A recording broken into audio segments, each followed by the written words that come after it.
welcome to Showbiz Updates. It's Chika time, now na! Kuya JM, busy si Kuya JM, guys.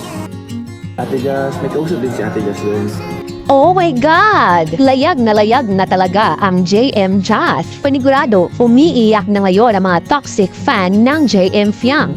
Paano ba naman kasi, hindi mapag-iwalay itong si JM at Jazz. Kung mapapansin ninyo, lahat ng litrato ay magkatabi itong dalawa. Grabe! Binabakura ni JM si Jazz. Kung nung una si Dylan palaging katabi ni Jazz, ngayon na lumabas na sa bahay ni Kuya si JM, palagi na itong magkasama ang dalawa at binabakura nitong si Jazz. Ito na ba ang closure na hinahanap ng JM Fiang? Talaga namang nilalayag na talaga ni JM si Jazz. Nililigawan na kaya ni JM si Jazz? Panigurado, marami na namang basher itong si Jazz. Kung tutusin, walang kasalanan si Jazz. Hindi naman masisisi na kung siya ang gusto ni JM.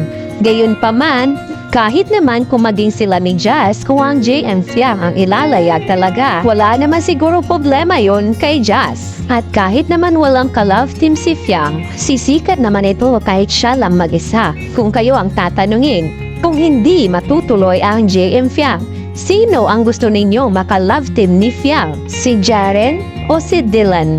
At sa tingin ninyo, nililigawan na kaya ni JM si Jazz? Ano ang masasabi ninyo? Just comment down below!